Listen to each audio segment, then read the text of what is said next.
market. On top of that, I'd like to thank for direct intermediate involvement in setting up the new Center of Studies, this business school in Skolkovo. Incidentally, to the best of my knowledge, they've been evolving positively. This project is off the ground successfully. That's his lyrical abstraction here, but now on the core of the matter, as regards Western mass media, who try to portray negatively the image of Russia. I believe there are mass media who, in some cases, even in India, would portray in distorted manner, not the way you would like to see it. But that's first thing, and whatever they portray. Having said that, all world companies, leading companies, are active on the Russian ground. Therefore, mass media, that's their purpose. Generally speaking, that's their philosophy. They need to criticize authorities. And in reality, it's the right thing to do. The authorities need to get a sense of being under scrutiny, being followed closely by public opinion and mass media. Once again, having said that, all the leading world companies are in Russia and active there. I cannot recall a single world brand company to go bankrupt, not being happy.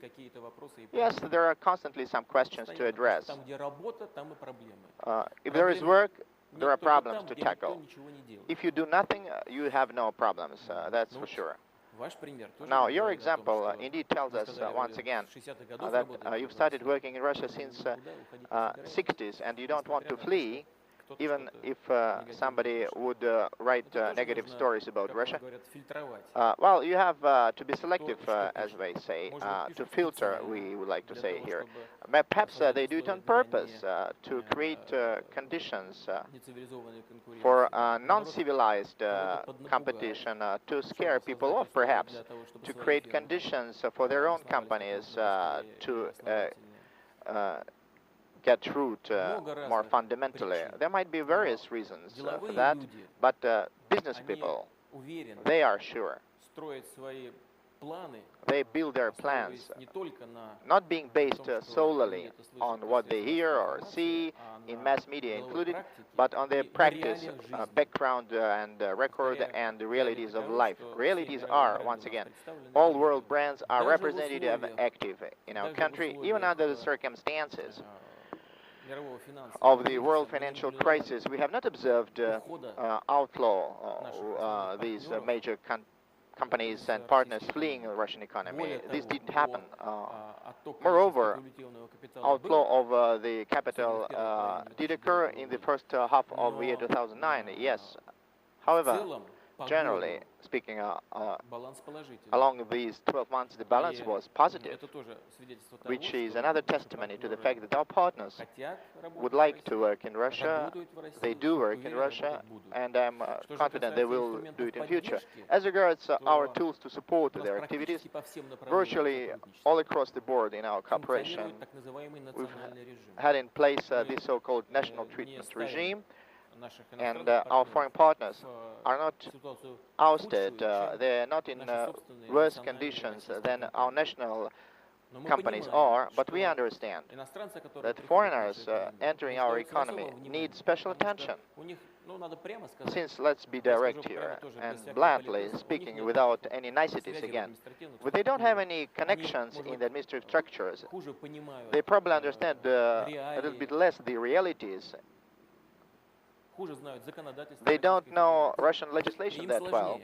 Therefore, they find themselves in more difficult conditions. They therefore require special support. In the government, we have set up the necessary entities, the Committee on Foreign Investments, as it's known, in the frameworks of which I, as a chairman of the government, on a regular basis meet with our major partners. We had such meeting very recently. On a regular basis, this practice will be continued in future, and naturally will improve our legislation, which even now is aimed to tackle this problem directly, and further on down the road will do it to try to attract foreign investments and foreign partners in the Russian economy. Prime Minister, staying on the question of reports in the mass media, in fact, we've just read reports today that while you're here, you're going to talk about how India and Russia can work together on Afghanistan, on the Afghanistan issue, and also that you are perhaps going to put some pressure on Pakistan to stop terrorism, especially coming to India. Would you like to comment on that? Well, you know, Afghanistan is concerned not to us only, and the situation in Afghanistan is of concern to the entire region, without any exaggeration, to the entire world community. Afghanistan is in immediate proximity to our borders, and whatever happens there necessarily tells on the security of our countries, including India and Russia. We are fully aware of the fact that Afghanistan, unfortunately, is still using certain parts of its territory for the purposes of training terrorist groups. And we can see them being active currently. Here and there, we are concerned what happens at the Pakistani-Afghani border, and we are aware of the concerns of the government of India with respect to the fact what's going on regarding Pakistan, concerning the terrorist activities of certain band groupings there. Bandit groupings there. I'd like to be objective. I believe we shouldn't be aloof to the activities of Pakistan government, which have been undertaken over the past few months in order to intensify the fight against the bandit groupings at those territories where, for a long while, human step has not been made on the part of the Pakistani servicemen. We know today that the government of Pakistan has decided to directly engage bandits in certain provinces where nothing of the kind happened before. And we cherish hopes, in fact, that the government of Pakistan will not be restricted to addressing local problems having to do with their own interests solely, but rather will reflect on the fact they need to address these global issues. This needs to be commensurately assessed with regards to the potential capability of the government. In effect, once again, we need to support them as regards real steps to be undertaken in combating terrorism. Having said that, both Russia and India are necessarily concerned with regards to what's going on in respect to terrorist activities in the world. In this regard, both Russia and India are by all means strategic partners. And I'm sure we'll discuss this problem today again with the Prime Minister.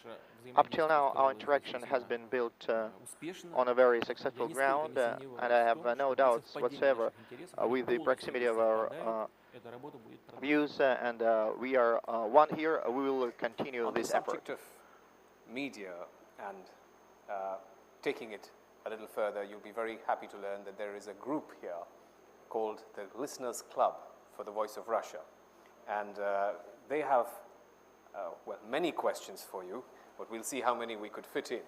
So let's go straight across to Kolkata. Ananya, I believe you have two or maybe more people, but let's take at least two of the questions that you have from the Listeners Club of the Voice of Russia.